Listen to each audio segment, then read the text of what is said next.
It's August 2nd. It's August 2nd, and every August 2nd, I wear the same shirt. I wear the same shirt that I was wearing in 1992. A young kid, a big kid, a wrestling fan, back when being a wrestling fan was something you could still be proud of. And me and my friends went to the Baltimore Arena, took that trip, got this shirt that day to see World Championship Wrestling, Great American Bash 1992, and we were a little spoiled, the suburban kids in Virginia, because we had been treated to Flair and Funk 3 years earlier. We had been treated to the Tower of Doom and Ric Flair vs. Lex Luger 4 years earlier. But then we were kind of punished because, you see, it was the fans in Baltimore that were the fans to chant, "We want Flair, we want Flair," when a contract negotiation with Jim Herd went awry the year before. But 1992, the Great American Bash out of Baltimore was not going to be shared on pay-per-view television. It was going to be an exclusive house show. But the word got out. Back when people just heard stuff. Word of fucking mouth, folks. And what came out was that this would be a TV taping. Ooh, things got a little interesting here. A television taping, you say? And the big match being promoted was a rematch. Sting versus Big Van Vader for the WCW World Heavyweight title. Sting trying to regain that championship. He had just lost 3 weeks earlier to Vader in Philadelphia. Another town for real wrestling fans. But things went a little bit different. Things just did not happen as we were told. We got treated to something special. You see, in the middle of a Rick Rude defending the United States title against Nikita Koloff match, Cactus Jack, yes, Mick Foley came out. Mick Foley came out, attacked Nikita. Then Sting came out to help Nikita fend off Cactus Jack and Rude.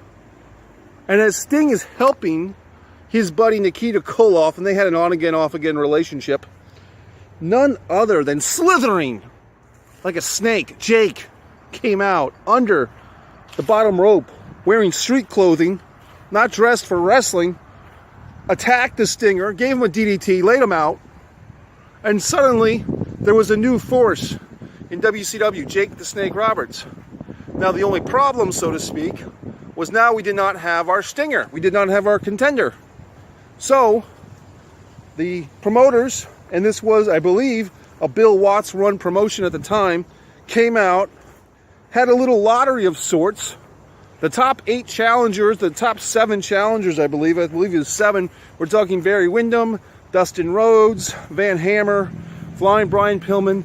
They all put their names in a hat, and the person who got their name picked out would get a match, would take Stinger's spot. And guess who got the lottery picked? Ron Simmons. And now Harley Race, Big Van Vader's manager, did not want this match to happen. But there was an electricity. You could feel it. You could feel in Baltimore the electricity. When Ron Simmons had his name picked, you knew that we had the potential to see something happen special. Vader wanted to fight. Vader was not afraid of anyone, okay? So Vader and Simmons had a very hard-hitting match. You want to see a brutal match between real men. Men who do not need dick spots or plastic dolls in Japan or any other crap that they do these days. You didn't see Ron Simmons sticking his thumb up Vader's ass like you see Tommaso Ciampa sticking his thumb up Jushin Liger's ass, okay? We had a great fucking match between two real men. And I remember the security guard. I remember the security guard, the same security guard that I had seen at that Baltimore Civic Center for years, since I was so young. Raymond. Old man Raymond from Baltimore. He lived just down the street. He used to walk to go to work. And he was so old that he could remember when superstar Billy Graham defeated Bruno Sammartino in that same Baltimore Civic Center, back when it was called the Civic Center. And I remember Raymond telling me, because we became friendly after a while. I would go to 2 or 3 shows a year, and Raymond would say, "Mike, I don't think no one like me will ever get the world title." And I said, "I don't know, Raymond. There's some." He said, "They would have given it to Tony Atlas. They would have given it to Bobo," meaning Bobo Brazil. But Raymond, just such a great guy, and you know, he started to go blind after a while. And I remember that, you know, even though he was a security guard, he was supposed to rip the tickets and watch out for people. But honestly, I think that the people at the Baltimore arena was just nice to Raymond, and they just let him work there, even though he was blind. And his nephew, who was also a security guard, would take him to work. And Raymond was just kind of a guy who everyone loved. And Raymond just didn't think we'd ever see the day when, as he put it, someone like him would win the world title. But I tried to be encouraging. And I remember that particular night in the Baltimore arena, Raymond said, "Mike, can you call the action for me?" And I said, "Raymond, I'll do my best." I stood next to Raymond, and every forearm shot and every punch between Ron Simmons and Vader, I did my very best to like a commentator for Raymond. And "What's happening now, Mike? What's happening now?"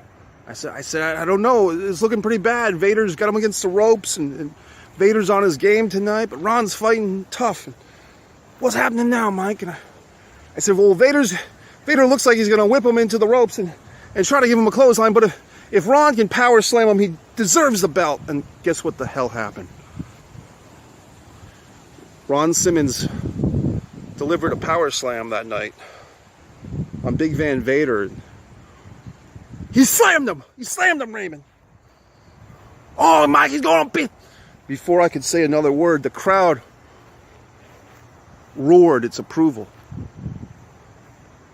And Raymond, a tear fell down his cheek. The first ever African American world heavyweight champion was crowned that night in front of 14,000 fans, and my friends and Raymond and his nephew and myself were part of those fans. So when Mick Foley, you think about the great things you've done in your career, flying off of cells, and you think you've raised a beautiful family, Noelle, and given her a reality show, and your son somehow got a job with a creative writing team or an internship, you know, sharpening pencils. But when you think back to that night, Mick Foley, maybe it wasn't a career highlight for you, but for Raymond, myself, Ron Simmons, it was a very special night in Baltimore. So Mick Foley, when you think about that night of August 2nd, 1992 in Baltimore, did you ever think that one day you'd be on your knees putting your hand on Joey Ryan's crotch and selling the Dickplex, Mick Foley? Joey Ryan, are you familiar with the story of Ron Simmons winning the World Heavyweight Championship? Does that matter to you?